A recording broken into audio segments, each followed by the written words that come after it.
warahmatullahi wabarakatuh. Ya, gimana kabarnya teman-teman hari ini? Saya berharap teman-teman semuanya dalam keadaan sehat walafiat dan selalu dalam lindungan Allah Subhanahu wa taala. Amin. Mungkin teman-teman semuanya yang ada di rumah asing melihat wajah saya karena biasanya untuk pelajaran BK ini diisi oleh Bu Dea ataupun Bu Jati. Namun, untuk beberapa minggu ke depan, untuk mata pelajaran BK ini akan diisi oleh saya. Nah, nama saya Sofi Syamari. Mungkin teman-teman sudah pernah mendengar nama saya ya, karena minggu kemarin, hari Kamis kemarin, kita sudah saling berkenalan via grup WhatsApp.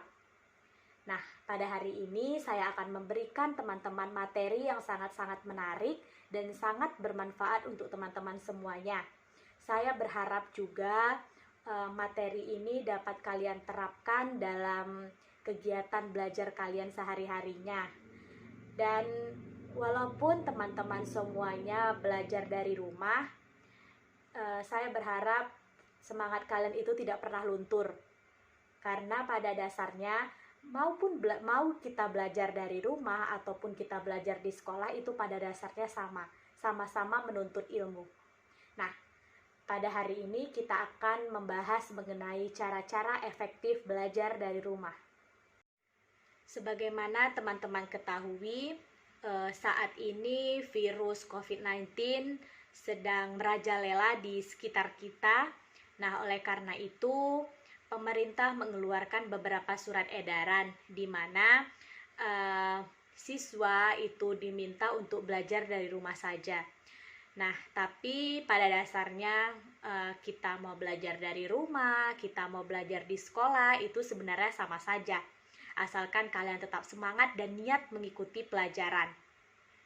Nah, ada beberapa sih sebenarnya manfaat belajar dari rumah. Mungkin teman-teman nggak merasakan bahwa itu tuh merupakan manfaat belajar dari rumah. Nah, yang pertama, itu ada efisien. Mungkin ada siswa yang memiliki daya tangkapnya yang cepat, ada juga siswa yang memilih daya tangkapnya bukan lambat, tapi dia hanya membutuhkan sedikit proses. Nah, jadi ketika itu ada siswa yang bisa menangkapnya lebih cepat, ketika belajar dari rumah ini, siswa yang bisa menangkapnya lebih cepat itu bisa lanjut ke materi selanjutnya tanpa menunggu siswa yang belum paham. Karena kan biasanya nih kita belajar di sekolah, ketika ada beberapa siswa yang belum mengerti, belum paham, otomatis siswa yang lainnya harus menunggu teman-teman yang lainnya ya. Nah, kalau belajar dari rumah, ketika kita sudah paham, ketika kita sudah mengerti, kita bisa melanjutkan ke materi selanjutnya. Tapi untuk siswa yang belum mengerti pun sebenarnya itu memiliki manfaat juga. Dengan belajar dari rumah itu, teman-teman yang belum paham itu teman-teman bisa mengulang dengan sendirinya, nggak perlu kayak dikejar-kejar gitu loh. Jadi kayak belajarnya tuh lebih asik gitu. Jadi teman-teman bisa mengulang dengan sendirinya. Yang kedua yaitu bebas dalam memilih gaya belajar. Nah, mungkin ada beberapa teman yang misalnya nih belajar sambil mendengarkan musik, atau mungkin ada juga yang belajar itu harus hening. Nah, ketika kita belajar dari rumah, kita itu bisa memilih gaya belajar yang sesuai dengan diri kita. Nah, kalau kita belajar di kelas itu kan kadang ada yang suka ribut, atau mungkin yang suka ada siswa-siswa yang lebih aktif. Nah, ketika kita belajar dari rumah itu, ya kita menyesuaikan diri kita. Ketika kita itu belajar harus sambil mendengarkan musik, ya sudah sambil mendengarkan musik. Atau mungkin ada siswa itu dia belajar itu sambil menonton, atau mungkin dia itu harus belajarnya itu harus tenang, di ruangan yang rapi, di ruangan yang sunyi. Nah, ketika kita belajar dari rumah itu ya sudah, kita sesuaikan saja dengan diri kita. Manfaat yang ketiga yaitu dengan belajar dari rumah, teman-teman bisa mencoba media pembelajaran yang baru. Biasanya mungkin ada teman-teman yang belajar dengan menggambar, atau ada teman-teman yang belajar itu biasanya di ringkas. Nah, itu kita dengan belajar dari rumah itu kita juga bisa menyesuaikan. ada misalnya teman-teman yang suka menggambar, ya udah kayak kita bisa membuat peta konsep. Nah, gitu. Kalau misalnya teman-teman yang suka meringkas, bisa diringkas dulu materi-materi pelajarannya. Nah, jadi kita sesuaikan saja dengan keinginan kita. Nah, yang keempat yaitu hemat biaya nih. Biasanya teman-teman nih kalau ke sekolah otomatis orang tua memberikan uang, ya kan, untuk teman-teman. Misalnya untuk di perjalanannya, ongkos perjalanan, atau mungkin untuk biaya jajannya. Nah, kalau kita belajar dari rumah kan, makanan udah disiapin minum. Nah, jadi dengan belajar dari rumah ini, orang tua kalian juga merasa senang gitu loh, merasa nggak terbebani karena biaya harus mengeluarkan uang jajan, uang transportasi. Nah, seperti itu. Yang selanjutnya yaitu dekat dengan keluarga. Nah, mungkin teman-teman nih nggak merasakan nih sebelumnya, oh iya ya, setelah dapat materi ini, oh iya ya, belajar dari rumah, aku jadi deket nih sama orang tua. Biasanya kalau misalnya di sekolah, pulang dari sekolah, nyampe rumah, mungkin ada yang bimbel lagi, atau mungkin ada yang udah capek, udah mengikuti ekskul, nyampe rumah tidur, istirahat. Jadi waktunya kurang dengan keluarga. Nah, pastikan selama kalian belajar dari rumah, kan pasti merasakan bahwa belajar dari rumah ini banyak sekali manfaatnya. Ya, salah satunya yaitu kita lebih dekat lagi dengan keluarga, karena setiap harinya kita hanya berada di rumah, kita bertemu dengan ibu bapak, kita selalu berkomunikasi dengan ibu bapak. Nah, seperti itu. Nah, itu tadi ada 5 manfaat belajar dari rumah.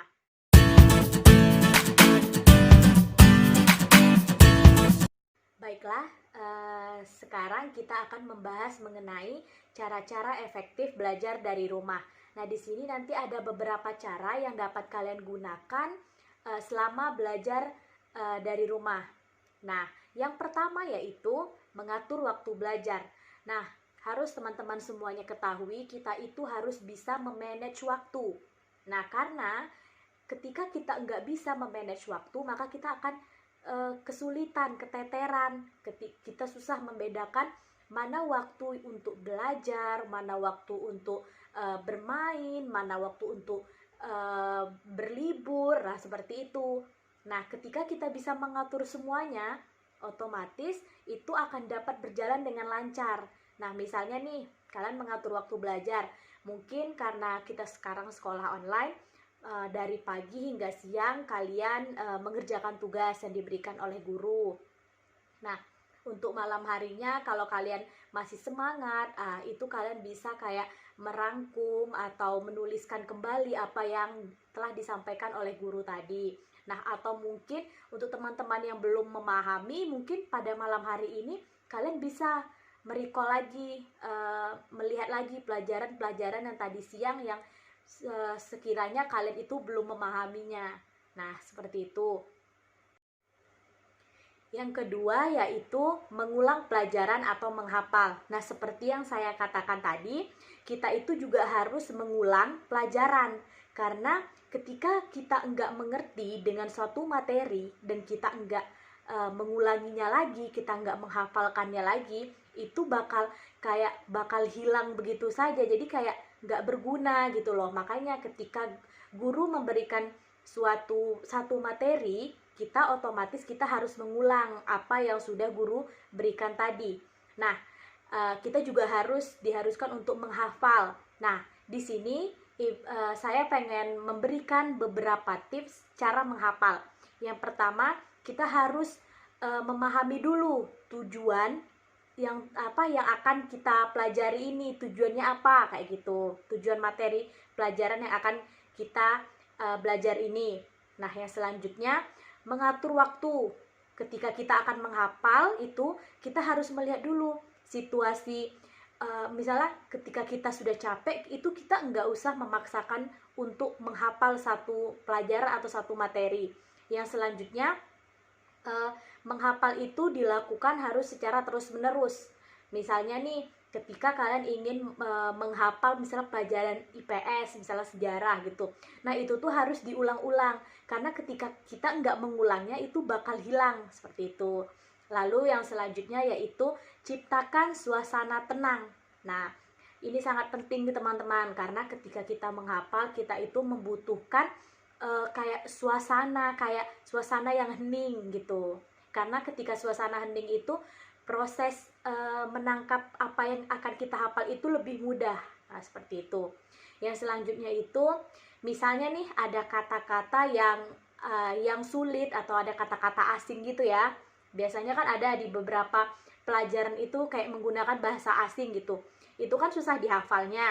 Nah, itu juga teman-teman harus mengulang-ulang kata-kata tersebut biar lebih mudah diingat seperti itu.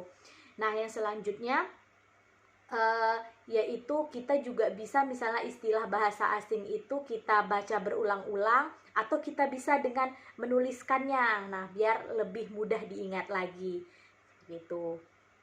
Cara yang ketiga yaitu membuat ringkasan. Nah, ketika kita belajar dari rumah, itu selain kita harus mengatur waktu belajar, kita harus menghafal atau mengulang pelajaran. Nah, kita itu juga perlu membuat ringkasan, karena dengan ringkasan ini memudahkan teman-teman untuk belajar gitu loh, untuk mudah ketika kalian lupa, oh kalian bisa membuka buku ringkasan kalian lagi. Nah, ada beberapa tips juga nih yang akan Ibu kasih ke kalian, cara-cara untuk membuat ringkasan. Nah, yang pertama, menandai hal-hal yang hal-hal yang kalian anggap penting. Misalnya kalian membaca nih, oh di baris ketiga ini penting menurut saya gitu. Nah, itu bisa kita pakai stabilo kayak gitu loh. Nah, atau kita garis bawahi. Nah, seperti itu.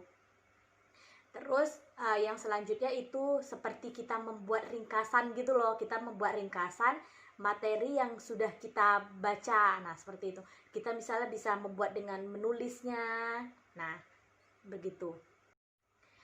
Nah, yang selanjutnya yaitu membaca dengan baik. Nah, membaca itu kan sebenarnya membaca itu bukan merupakan sesuatu yang pasif, yang monoton, membosankan. Sebenarnya membaca itu asik. Kalau teman-teman kayak bisa menciptakan atau bisa memiliki cara membaca yang sesuai dengan diri kalian gitu loh. Mungkin biasanya nih ada nih orang yang suka membaca misalnya kayak nggak bisa nih membaca di dalam kamar. Mungkin bisa ketika kita sedang melihat pemandangan, mungkin bisa kayak gitu. Nah, selanjutnya yaitu Ibu juga mau memberikan beberapa cara membaca yang baik. Yang pertama, teman-teman harus baca secara keseluruhan dari kalimat awal hingga akhir. Lalu kemudian kalian baca berulang kali bagian-bagian pokok-pokoknya yang penting-penting. Yang selanjutnya yaitu membuat pertanyaan-pertanyaan sendiri. Misalnya nih kalian sudah membaca nih satu paragraf. Kalian kayak membuat pertanyaan sendiri, tapi dari jawabannya itu ada di bacaan yang sudah kalian baca tadi. Nah, dengan seperti itu akan lebih memudah kalian memahami suatu bacaan. Nah, yang selanjutnya yaitu mengadakan diskusi pribadi. Nah, misalnya nih, kalian sudah membaca tapi kalian kayak bingung. Nah, itu tuh kalian bisa kayak diskusi dengan diri kalian kayak kenapa ya begini-begini, mengapa ya kayak gitu. Nah, seperti itu. Terus tuh selanjutnya yaitu menguji seberapa jauh hal-hal yang udah dibaca gitu. Misalnya kita nih kayak buku yang sudah saya baca ini udah sesuai nggak ya gitu, sudah seberapa jauh ya saya bisa menguasai buku ini. Nah, kayak gitu tuh itu tuh kita bisa juga tuh meminta bantuan, mungkin bantuan dari kakak atau adik kita misalnya dengan uh, kayak mengetes kita gitu loh, kayak mungkin kakak atau adik kalian memberikan pertanyaan, nah seperti itu. Nah, teman-teman tadi kan sudah ada beberapa cara-cara efektif, ada juga tadi beberapa manfaat. Nah, seperti itu ya. Saya berharap apa yang sudah saya berikan ini bermanfaat untuk kalian semua, dan saya pun berharap cara-cara yang sudah saya berikan tadi dapat kalian terapkan dalam proses belajar kalian selama belajar di rumah. Nah, seperti itu. Mungkin kita akan bertemu di pertemuan selanjutnya. Saya harap kalian tetap semangat, tetap menjaga kesehatan, tetap mematuhi protokol kesehatan, dan selalu menggunakan masker ya yang pastinya. Nah, mungkin hanya itu saja yang dapat saya sampaikan. Nanti kalian bisa membuat tugas yang akan saya berikan melalui Google Form. Nah, seperti itu. Oke, baiklah. Mungkin kita sudahi saja pelajaran hari ini. Akhir kata saya mengucapkan wabillahi taufik wal hidayah. Wassalamualaikum warahmatullahi wabarakatuh.